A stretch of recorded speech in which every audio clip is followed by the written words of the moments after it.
Mental health practitioners really needed more and more now due to the stress of the virus in this crisis. Understandably, they're working so very hard, and it's possible some of them are getting burnt out, a lot of them. Joining me live from the north side is Dr. Mitesh Patel, a psychiatrist at Ascension St. Vincent. Dr.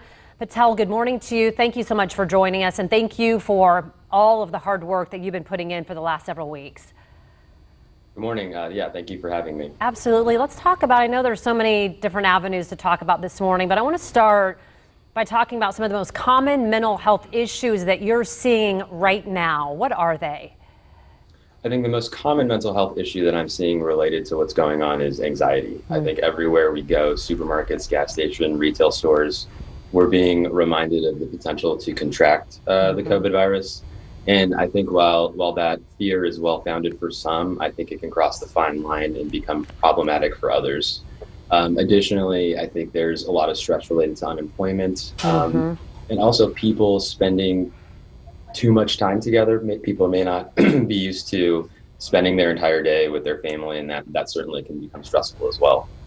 Yes, and especially for even mental health workers and for people that are right there in it. You're also dealing with people that you're seeing death every day in some cases. How do you personally deal with everyone, so stressed that you're trying to help, and then all of the things and the images and the things that you're seeing? How do you deal with the stress? Personally, I'm a big believer in exercise. Exercise for me is a meditative space, so it helps me kind of process through the stresses of the day. Many studies have shown that exercise helps with mood and anxiety, independent of any kind of antidepressant treatment. Yeah, I know. I was talking to you in the commercial break about just the need right now. And I know you mentioned, anxiety. So many people with depression. Exercise, a great thing to do. I know sometimes it's just talking to someone, a psychiatrist, someone getting that information. I was mentioning how my mom, they've asked her to come out of retirement so that she can go and talk with people. How big of a deal is that to find someone that you can talk through things with? I think that's a huge part of emotional wellness. I think when in situations like these, we definitely need to lean on our colleagues, our families and friends for support. The simple act of talking about these stresses can certainly be cathartic and helpful for our emotional well-being. And I want to end our time with you giving maybe your best message to maybe other therapists that are really feeling overwhelmed right now. What do you tell them?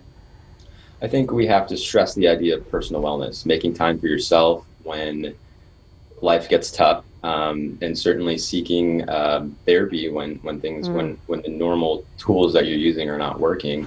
I would also encourage people, again, to stay in touch with their social circle. Not only, as humans, we're social creatures. So not only does that help us, be social, but also provides a connection to others and allows us to kind of check in emotionally with the people that care about us. Dr. Patel, thank you again.